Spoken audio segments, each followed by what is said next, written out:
부처님은 망고씨를 순식간에 나무로 자라게 하는 신통력을 행사하셨다고 합니다.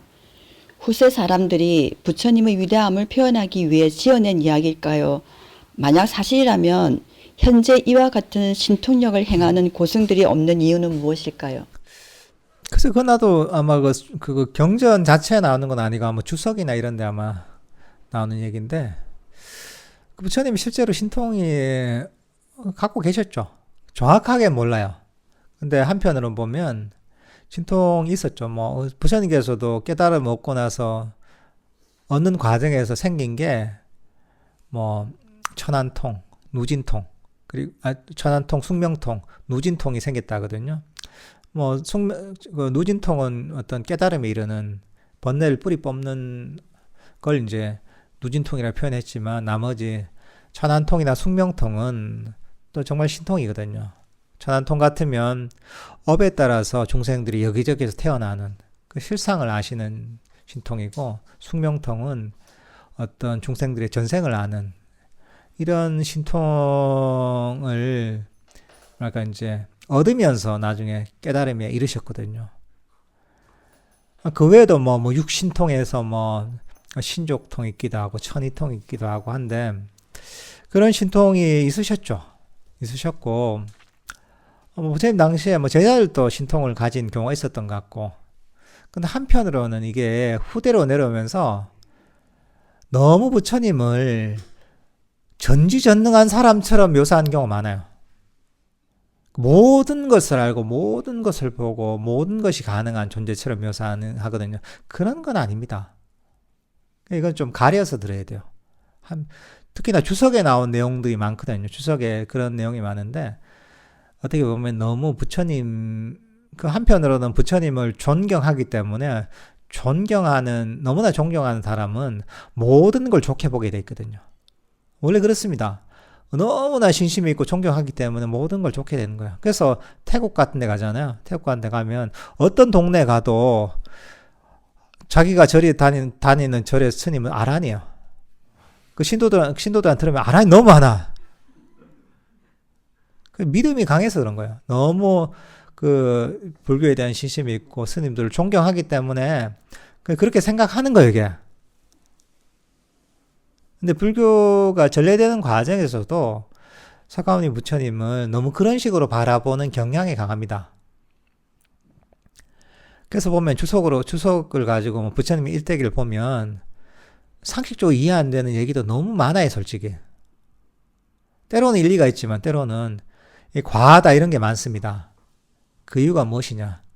너무 존경하고 하다 보니까 무조건 막 좋게 보는 거야. 그러니까 근데 그게 한편으로는 신심 있고 좋은 의도가 있긴 했지만, 한편으로는 부처님이라는 존재의 본질을 가려버리는 측면이 있어요. 사실 부처님은 모든 것이 가능한, 모든 신통이 가능한, 이게 부처님이라는 존재의 핵심이 아니거든요.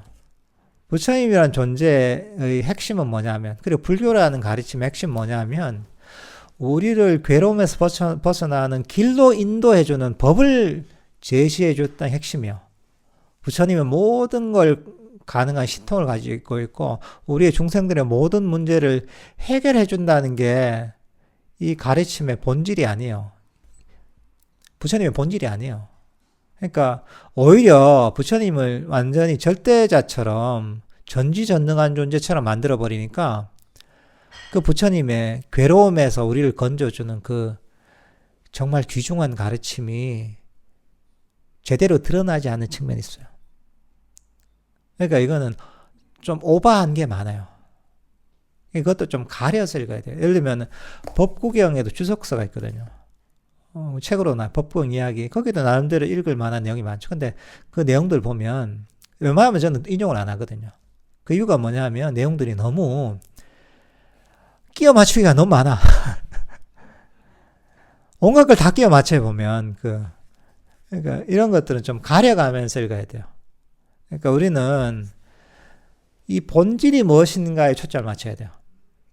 그렇게 해야지 중심을 잃지 않아요. 그리고 본질을 확실하게 잡은 다음에, 이 본질은 뭐냐? 괴로움에 우리를 정신적인 훈련을 통해서 괴로움에서 우리를 벗어나도록 만드는 게 이 불교의 가르침의 핵심이에요. 이 본질을 정확하게 중심을 잡아가면서 그리고 거기다가 뭔가 이제 조금 더 살을 붙이고 그걸 좀 겉을 포장해야 되지 이 본질을 놓쳐버리면 안 됩니다. 이거 아까 신통 얘기를 했는데 부처님에 대해서는 좀 그런 성격은 갖고 계셨지만 본질적인 측면 아니다. 이런 측면이 있고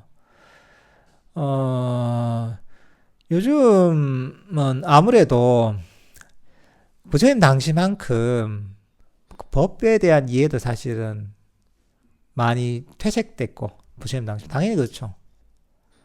당시에 어떤 부처님이 살아계셨고 그리고 부처님께 직접 배운 수행한 제자들도 많았고 했기 때문에 그런 본질적인 법에 대한 이해도 비교할 수가 없죠. 그런 법에 대한 이해도 사실은 퇴색된 게 있고 당연히 이제 이런 보통은 이제 신통이 항상은 아니지만 또 삼매가 하고 연관이 많이 되거든요. 그 사람이 업도 있지만 또 깊은 삼매하고도 직접적인 연관이 있기 때문에 그런 이 삼매를 개발하는 것도 당시에 비해서는 지금이 많이 부족할 수밖에 없거든요. 그러니까 법의 본질적인 측면에 있어서나 본질적인 아니지만 그런 뭐 신통이나 이런 측면에서도 과거에 비해서 지금은 많이 약화될 수밖에 없다고 볼 수밖에 없는 거죠. 예.